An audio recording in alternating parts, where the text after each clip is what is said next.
Ne bougez pas parce qu'une feignasse, on va vous en présenter une. Il s'agit de Fabien Emo. C'est sûr que c'est lui. Vous me connaissez bien. Pourquoi feignasse? Parce qu'il passe sa journée sur les internets, Fabien. Alors vous trouvez ça dommage que le bac soit en contrôle continu, expliquez. Mais oui, car nous n'aurons pas cette année les fameuses perles du bac. Vous savez, les perles du bac, tous les ans, lors de la correction des copies, les professeurs notent et publient les pires réponses qu'ils ont pu lire. Ce sont des réponses totalement farfelues d'élèves qui, en général, n'ont pas très bien révisé pour leur examen et ne se souviennent que vaguement de leur cours. Du coup, ils tentent d'inventer et ça donne des choses très drôles. D'ailleurs, le site internet sujetbac.fr regroupe toutes ces perles et j'ai fait une sélection pour vous ce midi.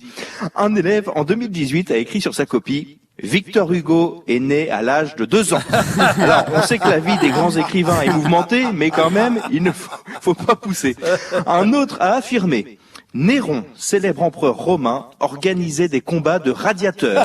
Mais oui, d'ailleurs, il paraît que les Romains se fournissaient d'ailleurs chez Casto. C'est bien connu, à Casto, il y a tout ce qu'il faut. Oui. Encore un peu d'histoire. Allez, Clovis est mort à la fin de sa vie. Eh oui, dans le même genre, cet élève aurait pu écrire: s'il n'était pas mort, il serait encore en vie. C'est logique tout ça. Toujours dans les perles du bac de l'année passée, un élève a écrit: la drôle de guerre n'a fait rire personne. C'est vrai, c'est vrai. Il aurait pu écrire aussi, pendant la guerre froide, les gens étaient gelés. Tout ça, c'est logique, Arnold, c'est logique. Autre affirmation très drôle que j'ai pu lire sur sujetbac.fr. Un élève a écrit: toute sa vie, Montaigne a voulu écrire, mais il n'a fait que des essais. Quel loser, ce Montaigne, franchement. Et encore, on se plaint, mais il aurait pu faire que des brouillons. Donc voilà, ça va encore. Un autre a écrit sur sa copie: les Romains ont construit les viaducs pour faire passer les trains. Et pour la petite histoire, Jules César fut conquis par la vitesse du TGV, bien sûr, c'est connu. Et ma perle du bac préférée: les calamars géants saisissent leur proie avec leurs immenses testicules. De quoi rendre jaloux beaucoup d'hommes, moi le premier. Merci en tout cas à tous ces lycéens pour leur imagination débordante.